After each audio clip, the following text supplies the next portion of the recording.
Pembuangan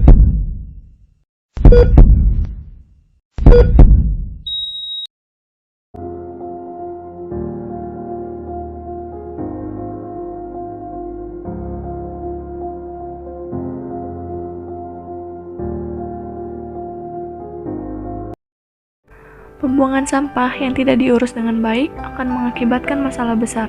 Permasalahan sampah di Indonesia dapat dilihat dari semakin banyaknya limbah sampah yang dihasilkan masyarakat, kurangnya tempat sebagai pembuangan sampah, sampah sebagai tempat berkembang dan sarang dari serangga dan tikus, menjadi sumber polusi dan pencemaran tanah, air, dan udara, menjadi sumber dan tempat hidup kuman-kuman yang membahayakan kesehatan. Jenis-jenis sampah. 1. Sampah berdasarkan sumbernya, ada dari manusia, alam, konsumsi, limbah, industri, dan pertambangan. 2. Sampah berdasarkan sifatnya. Sampah berdasarkan sifatnya dapat dibagi lagi menjadi 2 jenis. 1. Sampah organik. Sampah organik ialah sampah yang dapat membusuk dan terurai, sehingga bisa diolah menjadi kompos, misalnya sisa makanan, daun kering, sayuran, dan lain sebagainya. Yang kedua, sampah anorganik. Sampah anorganik ialah sampah yang sulit membusuk dan tidak dapat terurai. Namun, sampah anorganik dapat didaur ulang menjadi sesuatu yang baru dan bermanfaat. Misalnya botol plastik, kertas bekas, karton, kaleng bekas, dan lain sebagainya. 3. Sampah berdasarkan bentuknya. Sampah berdasarkan bentuknya ada dari sampah padat dan sampah cair.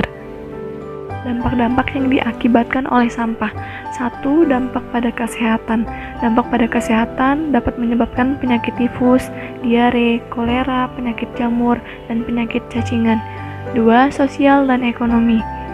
Pada sosial dan ekonomi, sampah berdampak pada aliran air menjadi tidak lancar dan berpotensi mengakibatkan banjir, dan saluran air akan menimbulkan bau tak sedap. 3.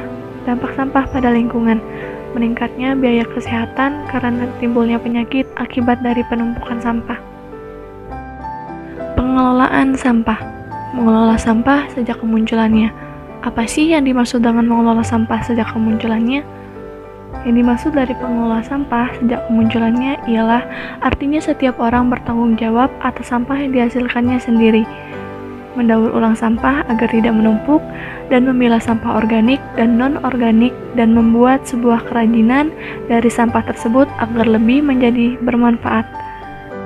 Pengelolaan sampah secara eco-brick. Langkah-langkah yang dapat dilakukan untuk membuat sebuah botol eco-brick ialah 1. Pilah dan bersihkan sampah plastik. 2. Sediakan botol bekas air mineral dalam jumlah yang banyak. 3. Gunakan tongkat untuk memasukkan plastik ke dalam botol.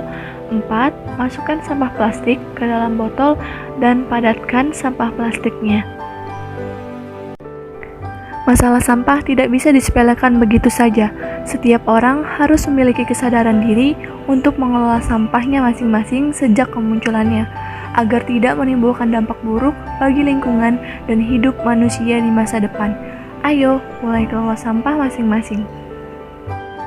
Next, contoh lain dari pengelolaan sampah. Sampah merupakan material sisa yang tidak diinginkan setelah berakhirnya suatu proses.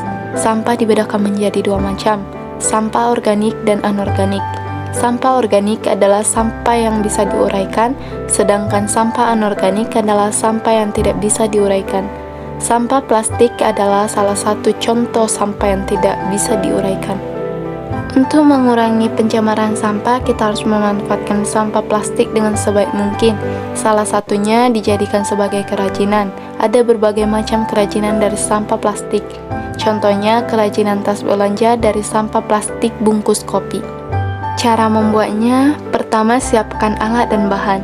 Bungkus kopi saset sebanyak-banyaknya, gunting, jarum, dan benang. Kita lanjut step pembuatan. Gunting bagian atas dan bawah bungkus kopi saset, kemudian cuci bersih bungkus kopi dan jemur sampai kering. Selanjutnya, gunting bungkus kopi menjadi 2 bagian sama rata, 1 saset bungkus kopi menjadi 2 buah potongan. Lipat bungkus kopi yang sudah dipotong, lipat 1 cm pada ujung atas dan bawah, sehingga lebar potongan menjadi 2 cm. Anyam bungkus kopi menyerupai baling-baling. Setelah semua dianyam menjadi baling-baling, gabungkan anyaman-anyaman tersebut, pastikan membuat sudut tegak lurus. Jika semua anyaman sudah digabung, selanjutnya buat tali handle tas. Pengelolaan sampah dapat lebih dioptimalkan dengan menggunakan sebuah aplikasi yang dibuat oleh Universitas Lampung. Aplikasi tersebut adalah RP Jual Beli Sampah Daur Ulang. Aplikasi ini bisa kita download pada Play Store.